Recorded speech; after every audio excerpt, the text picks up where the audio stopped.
বাপের বাড়ি যাওয়ার জন্য রেডি হচ্ছো? হ্যাঁ হ্যাঁ রেডি হচ্ছি। শুনলাম ওখানে খুব বৃষ্টি হচ্ছে, চারিদিকে জল জমে গেছে। তাই তো দেখছি জলই তো জমে গেছে।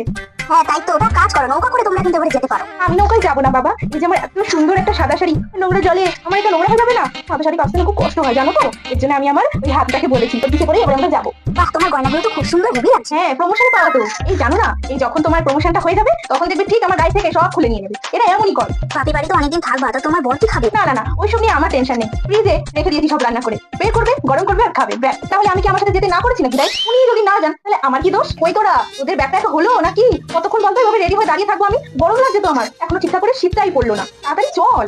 তাই এবার গিয়েও কি 5 দিন থাকবে? হ্যাঁ 5 দিনই তো থাকবো। বলছি কি না, তোমার পুজোর পরে তো আমার পুজোর তাহলে আমি 5 দিন না না না, একদমই না, কিছুতেই না। তুই আমার সাথে আবার আসবি বাড়িতে, তারপরে তুই যাবি, বুঝেছিস? আরে আমার হালুনটা কোথায়? ওকে তো দেখছি না। ওকেও কেউ রেডি করা নাকি? ওকে না ছাড়া আমি কি করে যাবো? মহিষাসুরটাও আছে, তখন থেকে বলছি যে তুমি সবার আগে রেডি হয়ে থাকবে। মানে আমরা মেয়ে মানুষ, জানি আমাদের একটুখানি দেরি হয়, কিন্তু ও তো ওষুধ, এত বড় শরীর, গয়নাটা কি পড়বে, ওর তো সময় লাগবে নাকি? এখনো রেডি হয়নি বলছে। আমার দেরি হয়ে যাচ্ছে, বোঝেও না এরা। তো খুশি আর তো? খুশি, খুশির কথা ছাড়ো তো, কি করে জানো? অষ্টমীর দিন সকালবেলা দেখছি ছোট থেকে বড় সবাই শাড়ি পরে বসে থাকে। আরে কেন রে, ওটা কি সরস্বতী পুজো নাকি? তাই সবাই শাড়ি পরে বসে থাকবি আর সবাই এমন এমন হলো কথা আমাকে বলবে, এটা দাও ওটা দাও সেটা দাও। একবার তো বলতে পারে যে আমি কেমন আছি। আর এমন এমন ওদের হলো ইচ্ছা, কি আর বলবো। কোন ঠাকুরের কাছে কোন প্রার্থনা করতে হয় ওরা সেটাও জানে না। কি গো কই গেলে? সবাই দেখো কি সুন্দর রেডি হয়ে গেছে, আর আমাকে কেমন লাগছে একটুখানি বলো তো।